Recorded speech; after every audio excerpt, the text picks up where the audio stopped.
സംസ്ഥാനത്ത് ഇന്ന് പരക്കെ ലഹരിമരുന്ന് വേട്ട നടന്നിരിക്കുന്നു. കാസർഗോഡ് കാഞ്ഞങ്ങാട് കാറിൽ കടത്തുകയായിരുന്ന NBMA സഹോദരങ്ങളടക്കം 3 പേർ പിടിയിലായി.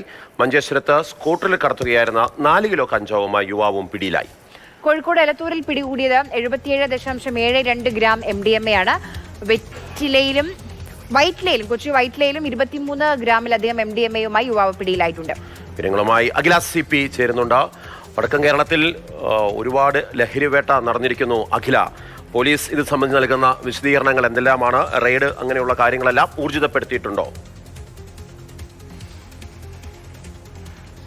ഏറ്റവും പ്രധാനപ്പെട്ട കാര്യം, ഈ ചെറിയ അളവിലായിരുന്നു ഇത്രയും ഒരു കുറച്ച് കാലങ്ങളായിട്ട് ഇതൊരു MDMA-ക്ക് പിടികൂടിക്കൊണ്ടിരുന്നത്. പക്ഷേ ഈ ഒരു മാസക്കാലമായി നമ്മൾ ഈ MDMA-യുടെ അളവ് പരിശോധിക്കുമ്പോൾ അത് കൂടുതലാണ്. 50 ഗ്രാമിൽ 100 ഗ്രാമിനോട് അടുത്ത്, അല്ലെങ്കിൽ പലപ്പോഴും 100 ഗ്രാമിൽ കൂടുതൽ അധികമുള്ള MDMA ആണ് ഈ കോഴിക്കോട് നഗരത്തിൽ മാത്രം പിടികൂടുന്നത് എന്നുള്ളതാണ് ഏറ്റവും പ്രധാനപ്പെട്ട കാര്യം. ഇന്ന് രാവിലെയും ഇത്തരത്തിൽ പോലീസിൻ്റെയും ഡാൻസ് ഓഫ് സംഘത്തിൻ്റെയും നേതൃത്വത്തിൽ ഇത്തരത്തിലുള്ള ലഹരിക്കെതിരെയുള്ള പരിശോധന നടത്തി.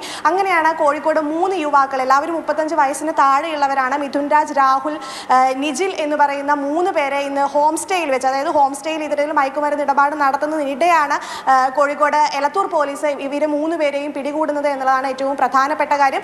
ഇതിൽ നിജിൽ മറ്റ് 2 ലഹരി കേസുകളിൽ മുൻപും പ്രതിയായിട്ടുള്ള ഒരു വ്യക്തിയാണ്. അപ്പോൾ എന്തായാലും ഈ ഡാൻസ് ഓഫും പോലീസിന്റെയും നേതൃത്വത്തിൽ ഈ ലഹരിക്കെതിരെയുള്ള ഈ ഇത്തരത്തിലുള്ള പരിശോധനകൾ വ്യാപകമായി നടക്കുന്നുണ്ട്. അതിനോടനുബന്ധിച്ച് തന്നെ എല്ലാ ദിവസവും ഇത്തരത്തിൽ 100 ഗ്രാമിലധികം, 100 ഗ്രാമോളവും 100 ഗ്രാമിലധികവും ഇത്തരത്തിൽ MDMA-യും മറ്റു മയക്കുമരുന്നുകളും പിടികൂടുന്ന ഒരു അവസ്ഥയാണ്. എന്തായാലും ഇപ്പോൾ പരിശോധന കർശനമാക്കിയിട്ടുണ്ട്, തുടരുകയാണ്.